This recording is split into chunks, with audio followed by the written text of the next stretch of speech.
Hello everyone, my name is Ronald, welcome to my channel, and this time I'm not sitting in the cold and wet dungeon studio and not in my home office TV studio, but I'm sitting in the living room. And why I'm allowed to sit in the living room and playing Dungeon Universalis or showing you Dungeon Universalis is because last night I had a game night. A friend came over, I'm currently playing the campaign again for me. The first time I did it solo, and this time we are trying to beat it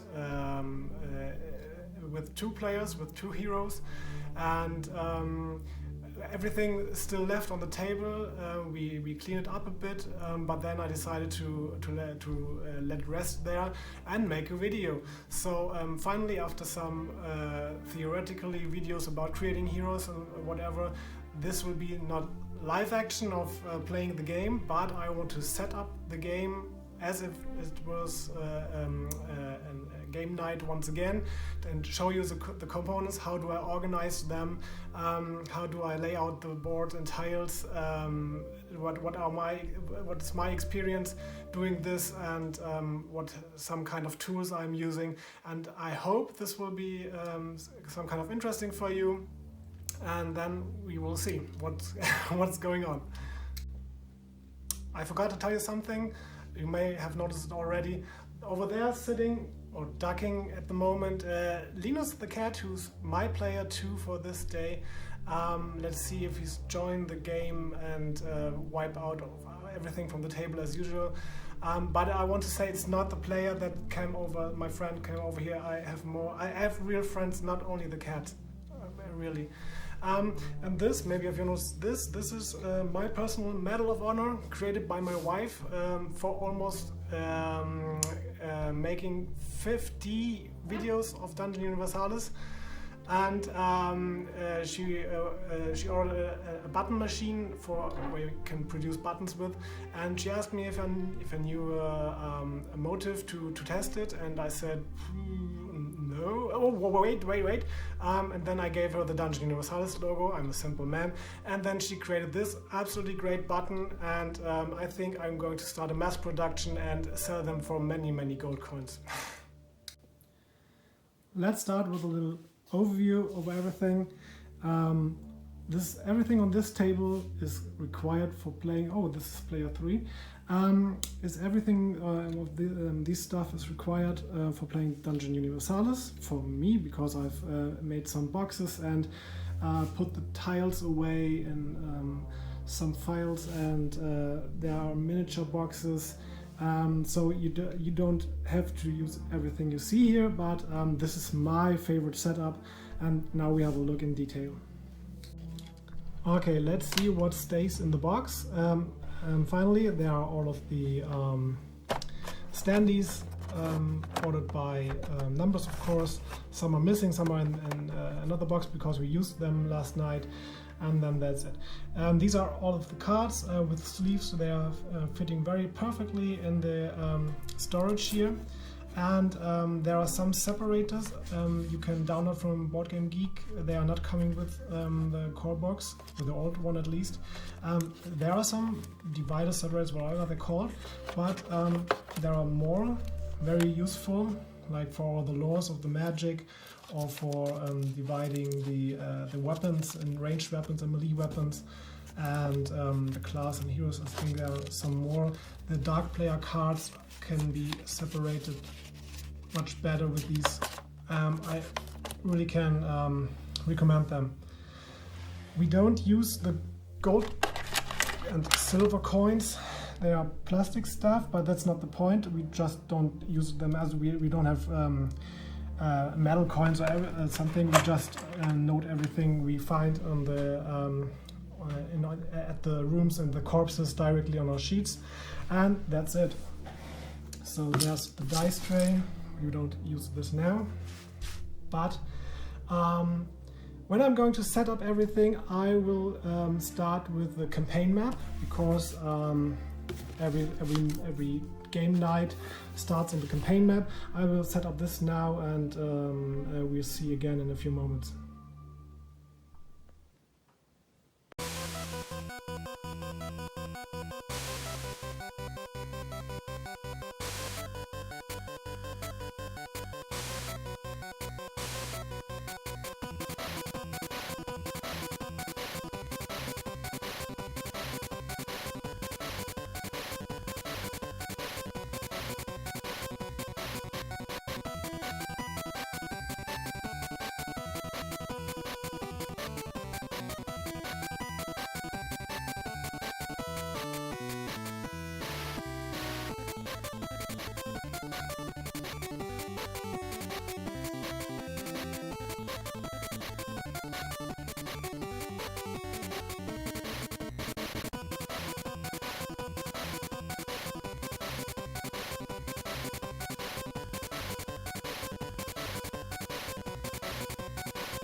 everything you can see now on the center, at the center of the table, is required for the campaign turns.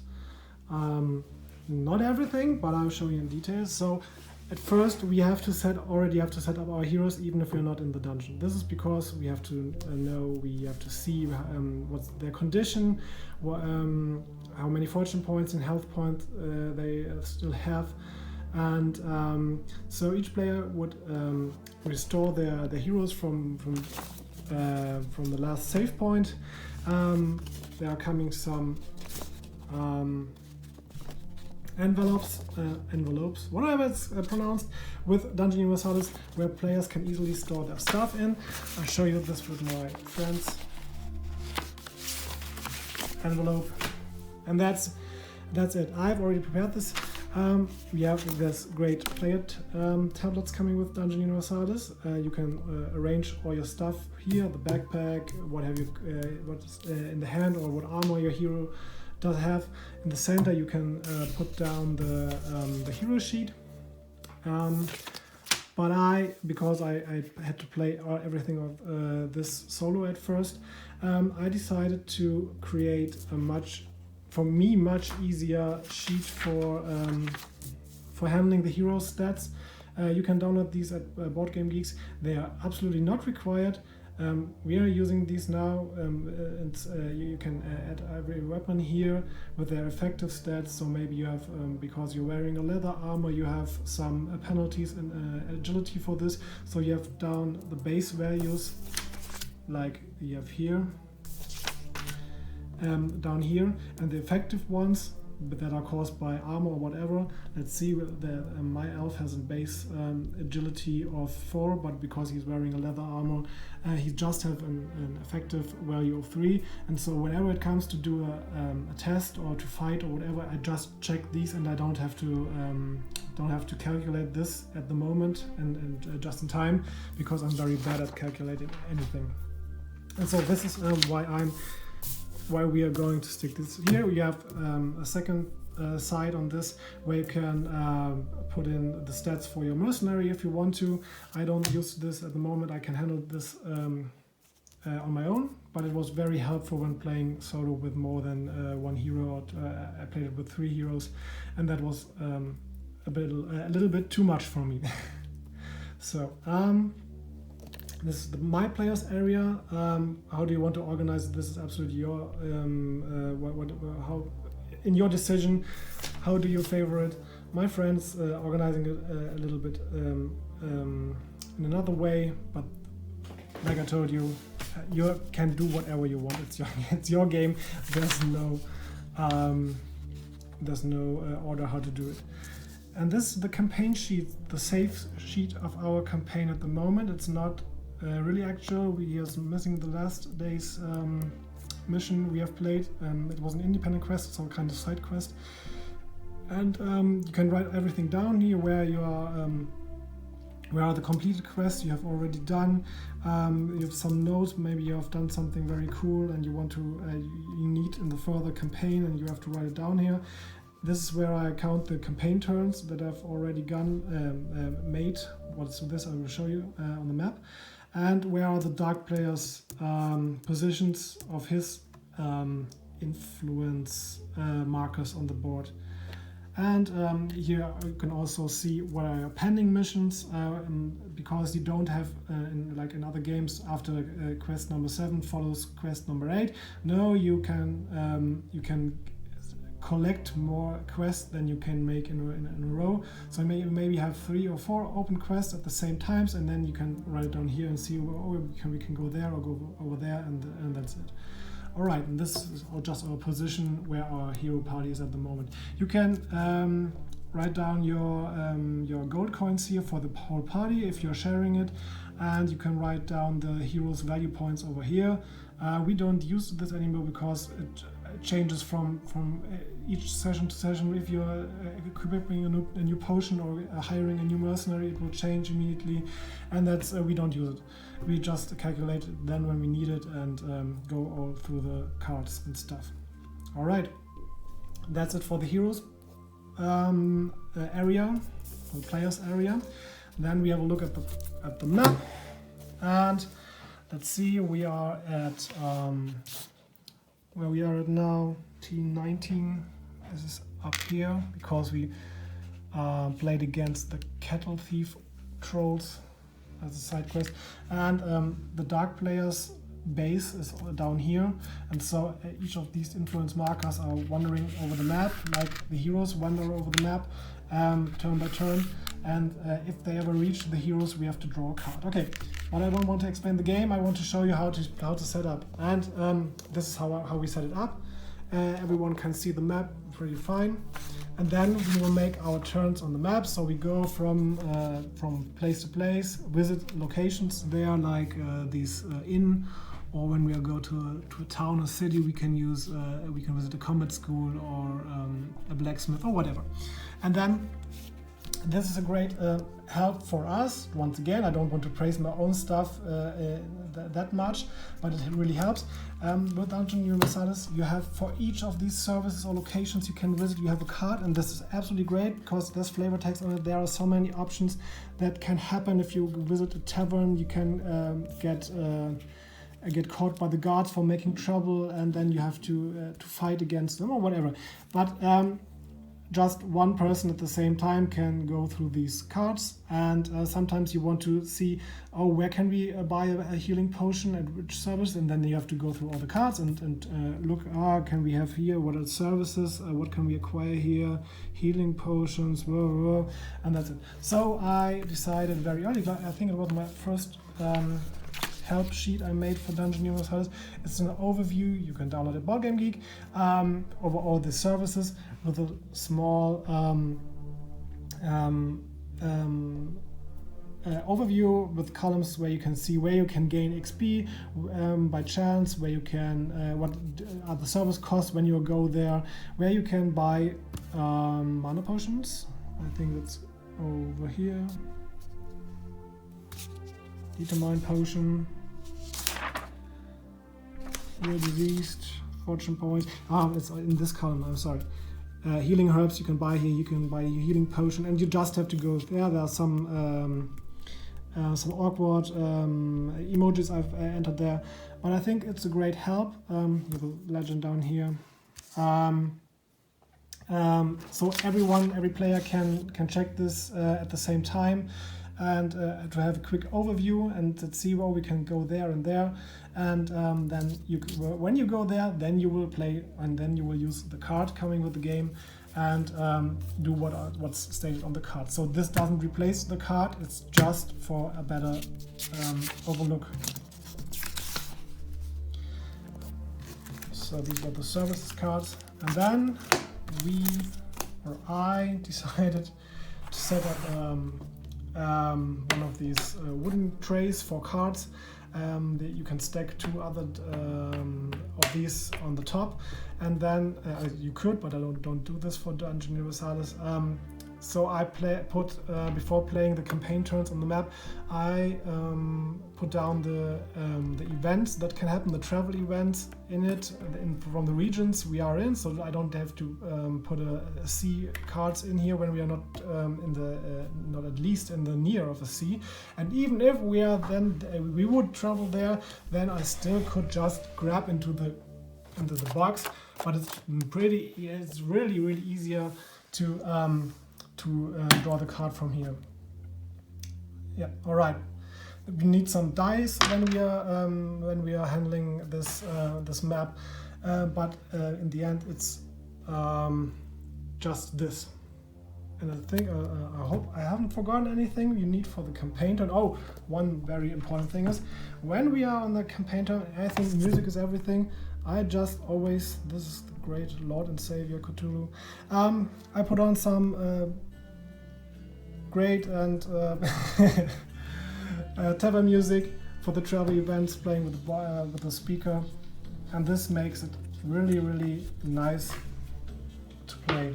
I can recommend this. There are a lot of good playlists on YouTube you can use for this, and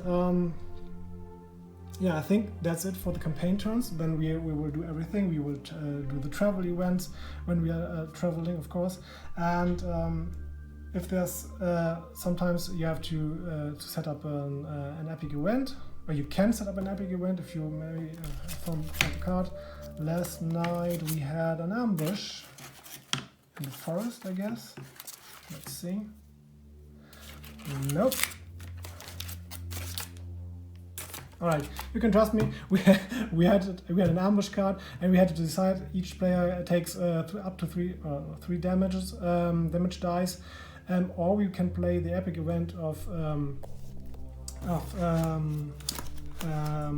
the ambush with the same text and thing. I've already shown this in another video. Just have a small view at this.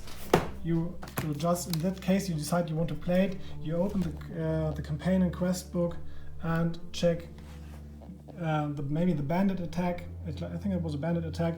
Put on these two boards. I post a picture from last night. I added to the video, and then you can play it. Or you have to play it. And the great thing is you will usually you can gain experience for this. So of course you may die when playing this. Your heroes may die. So maybe it's the better option to just take the 3 damage dice.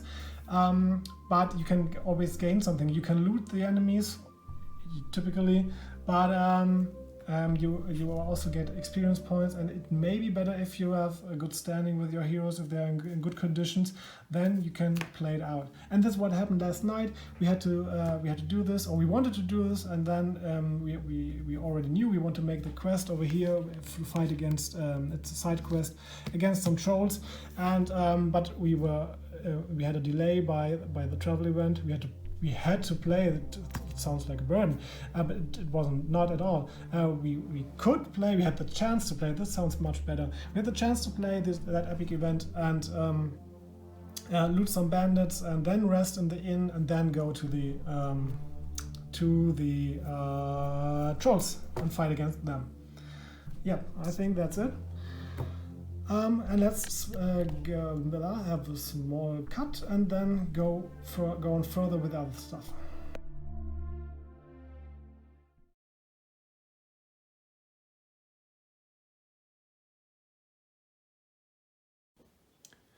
So depending on what kind of quest or what quest you want to play, you don't need all of these books and stuff. So if you're not playing against an artificial dark player, you don't need the dark player's great dark player screen that you can put in front of him or her, of course. So because we are always playing against an artificial dark player, we don't use this and put it away, and maybe and hopefully don't break it. Okay, we against depending on against which faction do you want to play, you need the probably Bestiary. Once again, each official quest that is that has been released and will be released with the next printing doesn't make use nothing makes use of the Bestiary 2. This is just for creating own adventures, for variation. You don't need this. Don't be afraid that you cannot play a quest or whatever. So I will put this away now. But you could decide to play against a faction from this, and then you need one Bestiary. That's it. I'm pretty sure you will need the rule book, and you need the campaign book to set up and whatever. So I will put these away and show you what tools and helpers I have for setting up, for make it easier. We are dealing with a lot of tiles. I guess about 50 board tiles, and I bought some photos and organized them for easier setup. So if I need the tile number 2 or 1 or whatever tile can fit for me, it's number 1. I can put it easily out of these photos. I have the first quest. I didn't use these photos, and it was really exhausting to find all the tiles, to put them away, it was really exhausting. So I recommend this to everyone. If you are not already know this from other games like Descent or Sword and Sorcery or whatever, please do yourself a favor and use them. Okay, then we will have the quest we want to play. Let's say we want to play the same as yesterday. The cattle thief throws. I don't want to spoil you, but this is a side quest. We have to check. We would read the text for all the players. Then one player has, of course, to help the artificial dark player, because he cannot act by him or herself, whatever it is, by itself. Maybe this is the right term. Someone has to do the setup, and so here are some instructions which cards may not be used when creating the decks, and then you can already see one player could check what this is. It's not recommended. The things in the red boxes shouldn't be read until they are used.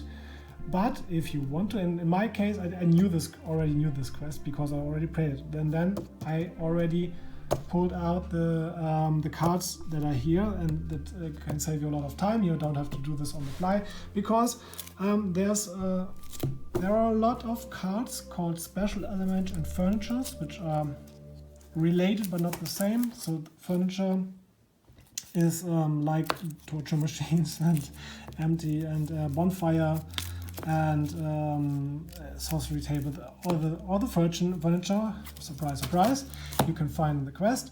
And special elements, special elements are some special elements. Oh, great. Who's writing my text?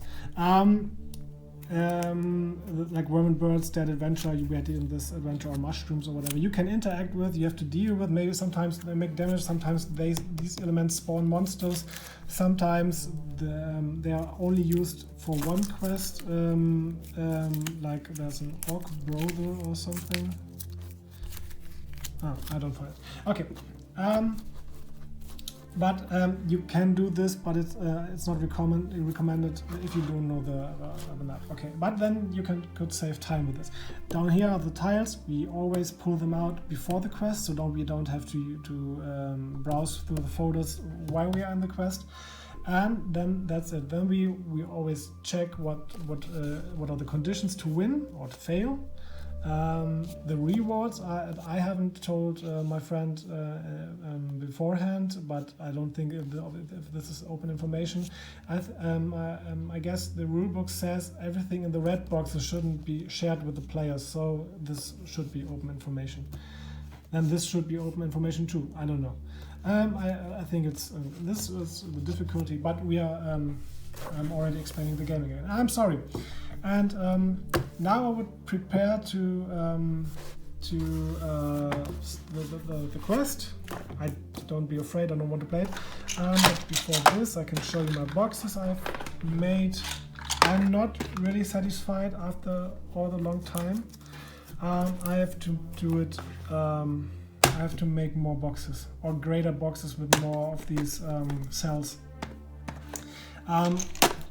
Even this box is brand new, and because the first printing of the game only had one-sided tokens, and this is, like you can see, I had all of these danger tokens in one of these spaces, and it was really awful to find the token you want to.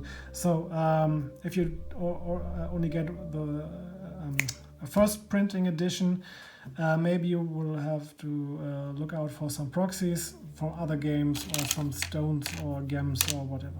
Okay, there are the dark player tokens, you use them, and the condition ones, this is still nasty to search for, sorry you can't see it, for a wounded or a stunned or a poison token. Yeah, this always takes some time. Okay, and then we have more boxes. We have boxes, I have all the, I'm sorry, I have to take the other hand. We have some spaces in here for the exploration and entrance and exit icons, tokens. There are all of the traps in here, secret doors, double-sided doors, single doors. Of course, typically I'm using, for some more immersion, I'm using these from Dungeon Saga, single doors. But they are not open. You cannot open them. I tried once and broke it. No, I'm just joking. but it could have happened. But then I will replace them with an open token from the game. And there are trapdoors and columns and chests, but there are, Dungeon Saga is a really good box if you want to have some furniture. There are chests with Dungeon Saga and painted badly shelves, and but there are also some of these. Yeah, Dungeon Saga is a very good option to loot the boxes for stuff for Dungeon Saga for Dungeon Universalis. Like these straws also from Dungeon Saga, and okay, that's it. Okay, we have so many boxes. There are the traps, the portals, other furniture is in here. And then you have the markers, the other tokens, like the weapon tokens. Sometimes you have to mark an enemy if he is equipped with an axe or with a sword, or if his weapon is broken, or if he's flying. Everything is in here. So there are some mana markers, fortune tokens. We just need to grab them from the box at the beginning, and then we just use them. And what's this secret stuff over here? Oh, much more fortune points. And some other stuff. Really annoying to use my right hand for this. I'm sorry. Okay. These are my boxes for all the stuff. That is, some of these are required during the game, some are not. But this is the main box with the tokens we use. I have to find some replacement tokens. It's getting really nasty and bad to use these because of they are not many enough in my opinion, and it's really annoying to search them with one. But the second printing, everything will be really better. Okay, we have to set up these if we want to, depending on the quest, but usually these, the reserve point counter for the dark player, the achievement counter where we can see who's winning, the dark player or the heroes, and this is we have to set up, and the dark player's points, reserve points, maybe starting with 37 points, whatever, and everyone starting with 0 achievement points. And we have I've always put this at the top, so everyone is in this case still 2 players, but after the great pandemic, I will plan to increase the group size drastically. Okay, then everyone will have a good look at it. Okay, there. This is the card for the achievements. We don't have this in mind. We always check this when we are getting an achievement point, when the dark player is getting achievement points. This is important if you want to gain more XP than the dark player. And yes, this is the point. I'm preparing the first steps of the map so you can see this, how this will look in real, and then we will see in a few seconds.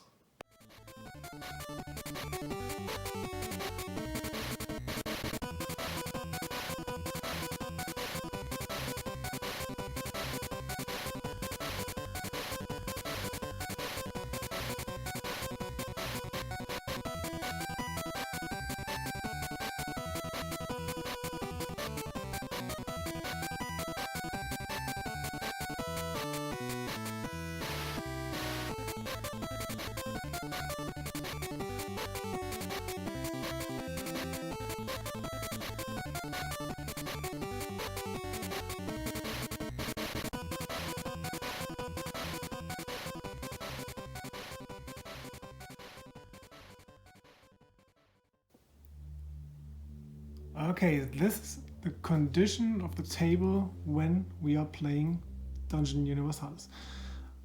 Of course, you don't need the whole table for playing. The board indeed is this at the moment.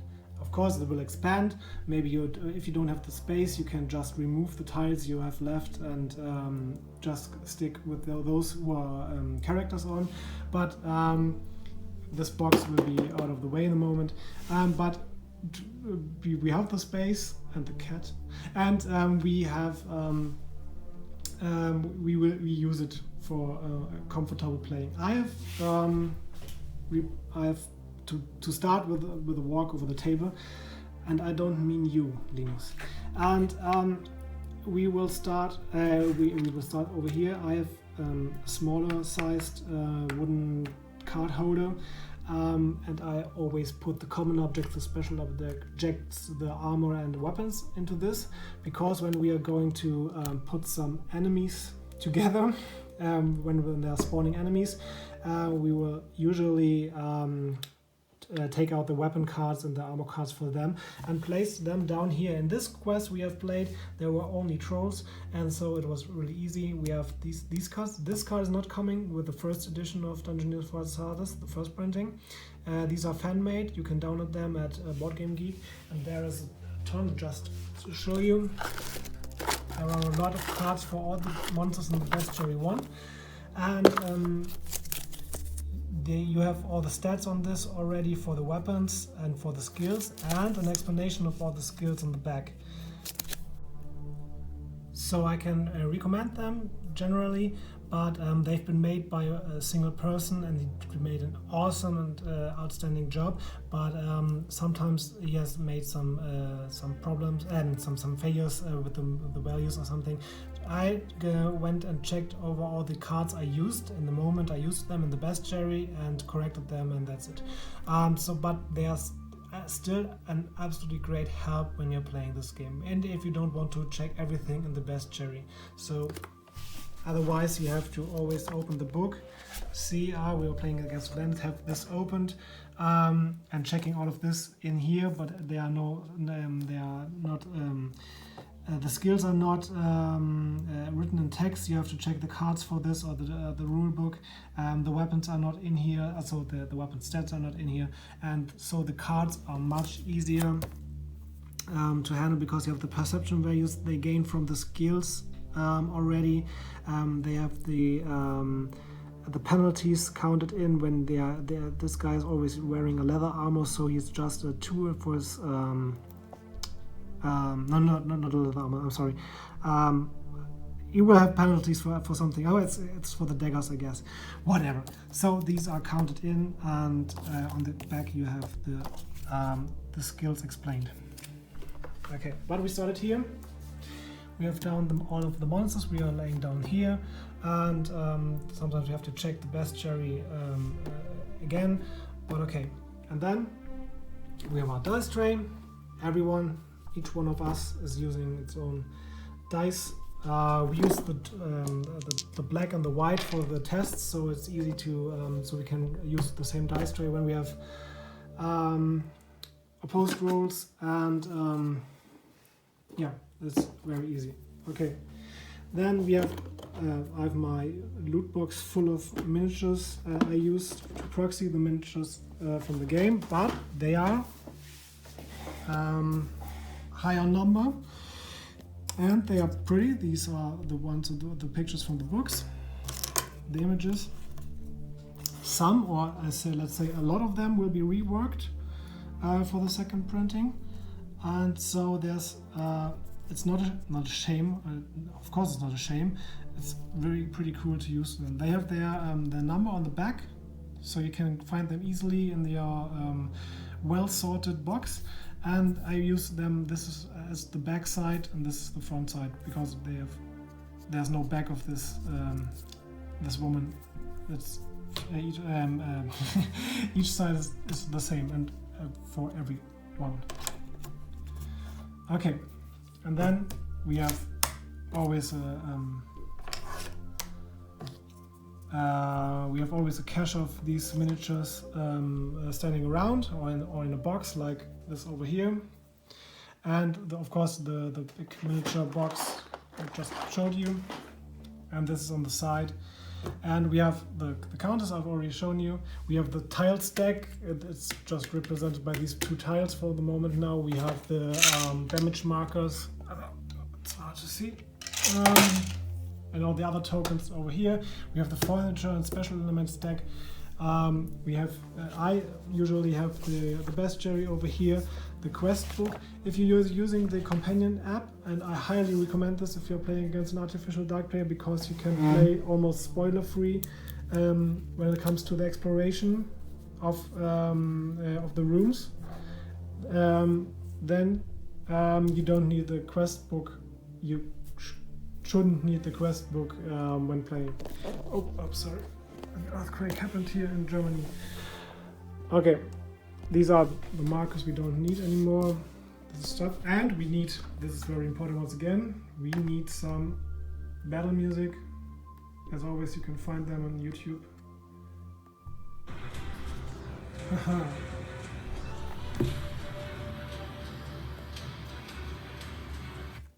Okay, this was okay. And then we could start beginning with the play. I will just demonstrate. Oh, we are walking through the corridors. We have to roll the die for activating traps and pull the cards. Oh, I've forgotten to put the cards of the dark player over here.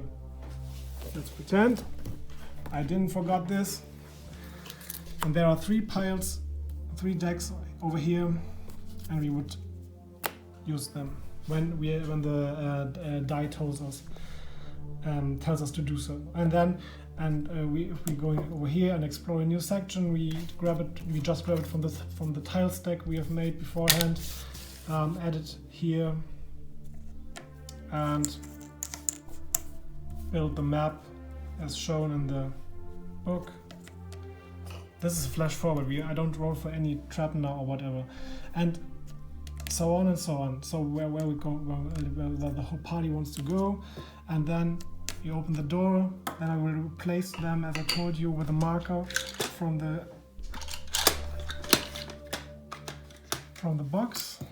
Let's see, and put in the room. Roll for if there are standing enemies. Maybe there are enemies like these guys here. And then another great tool I've just bought. It's from Army Painter. I don't want to make advertising, but it's great. Maybe there are other ones too, but this is great. This is a laser pointer you can use to see if you have line of sight to everyone or not, or what's going on. This is really, really helpful and avoids us to use pencils or other rulers or whatever. I found this really, really helpful. And I think that's already it for the play. And then the board will expand over here and over here, and at the end of the evening the table is full of tiles. I will stick a photo of this to it. And I think I have not forgotten anything. Let's see, once again, monster cards, token boxes, achievement counters, standees, elementals, dice, wooden card holders, music, player sheets, everything gone wild here. That's it. Now we can play Dungeon Universalis, and we will play, and we really enjoy this. Thank you for attending to my virtual game night. It was an honor for me to be your host today. If you've liked what you see, then please leave me a comment or a like, or subscribe to the channel to don't miss any of my Dungeon Universalis videos. And I hope we will see you again in the near future. Bye.